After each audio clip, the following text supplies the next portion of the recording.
Welcome back again, Chess Masters. I haven't made a video for a while. I've been busy with a few things, so I'm happy to be making another analysis based on last Sunday's tournament, which we had J4 coming first place in, and we had the top game was between J4 and Shayan.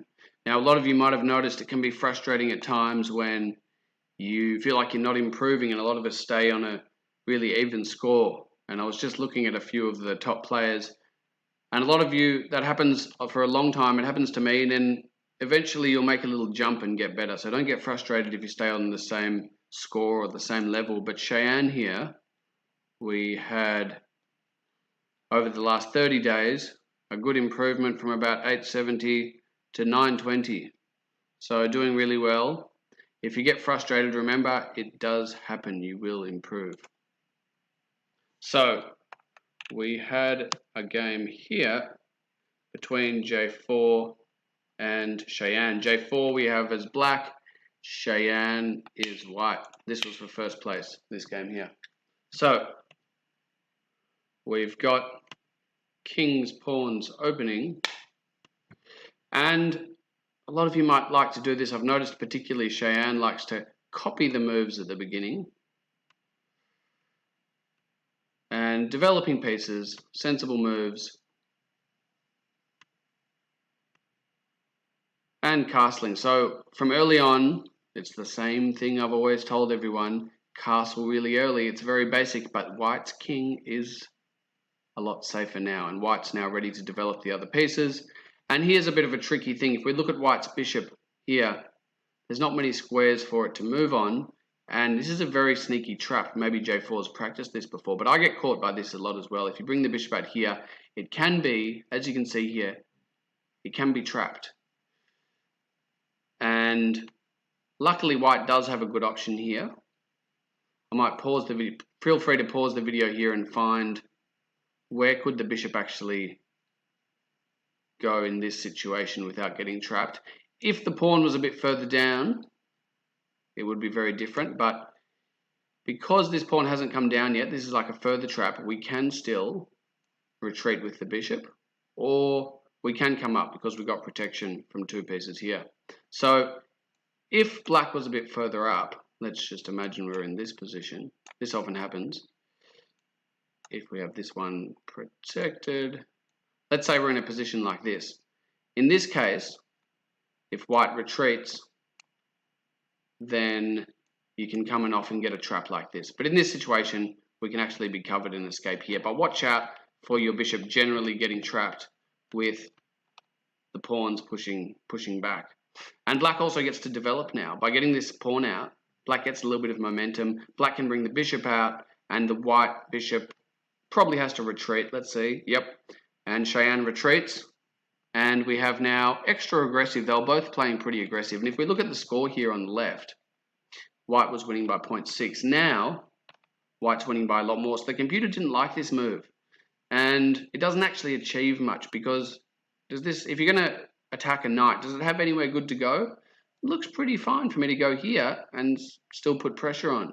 So we don't want to overextend our pieces at the beginning.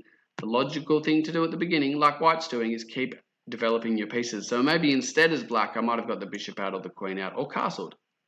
But they're both being extra aggressive. And here, Shayan decides to attack. If you're not sure, just pause the video, try and see what white's planning. Look at this move. What do you think the knight's doing here? Maybe pause the video.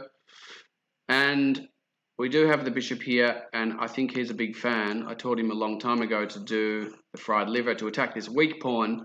So black could take the knight here, and white would have a counter attack. And I was almost considering, is it worth it for black to take this knight now or not?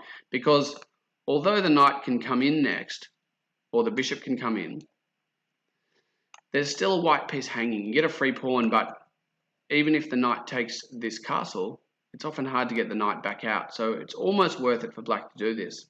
And I thought about it, but in this case, I think it's not. And black, J4 does the safe thing, which is to castle now. Makes good sense. And now Shayan does an interesting move. Let's just add up the pieces. what's worth more, a knight and a bishop or a castle and a pawn? If you do your maths, you'll know that they're both meant to be 6 points. And again, they're both playing really aggressive, and Shayan decides to have a swap. But don't forget, if we have moved pieces out at the beginning, we've already invested moves in these pieces. We usually don't want to swap them off. So watch the bar here. It calculates black's winning by a little bit here. But here, Shayan decides to swap off. All right, we've got the 1 point pawn. We lose the 3 point bishop. Black loses the 5 point castle. And the king does have to come out a little bit, but now with less pieces on the board, that doesn't matter much. And the black king can just retreat and escape, basically. And now look at the score. The computer calculates that black's winning by a bit more. So usually it's not worth giving up these. And these pieces were in nice positions. Look at this knight. It's nicely advanced, attacking. This bishop's in a beautiful spot, attacking this diagonal in the middle of the board. I would want to keep these pieces on the board. But black's got a little advantage now. Not on points, but on position at least. And the king is still safe. So white has to worry about this knight now. Where should they move it? And that's a bit of a mistake there. I think the game takes a bit of a turn here. As you can see from the score, we're giving away a knight, which I'm not a big fan of. We have to think about defense as well as attack and always think, what's your opponent going to do next? So free knight. White gets the pawn back. And you could take with the pawn. I might have taken with the queen and not doubled up the pawns, but at least now the bishop's free to come out. King moves back, nice and safe. Shayan, I think both players are thinking pretty aggressively. Bring the queen over to hope to attack, and you could get this bishop out next to come and help. But there's a free pawn being taken and the queen is under attack. Again, we can't just think about attacking. We have to balance our defense as well and think about what your opponent's going to do. Queen has to move. Where would you put your queen? We could go back, but I don't particularly want my queen in the corner, and the computer agrees we'd prefer to keep the queen in the middle here, where we could attack the knight nicely. Now black comes in on the attack, getting some pieces forward and putting some pressure on the king side of the board. I like that. White coming out, threatening in the middle. Now, remember, would black be happy to swap pieces now? Usually yes, because we're up on pieces. So black does. Swap off. And this is interesting. The computer just shows us, I thought that might be a sensible move, but the computer, oh, we're going to see why. And this is a mistake that's made coming up. What's going to happen after you do this pawn move? What will black take back with? Instead, the computer preferred this move with the green arrow, which allows for a swapping of queens. And then the bishop would get out. And then at least you get to develop a piece, and this bishop would be attacking this pawn.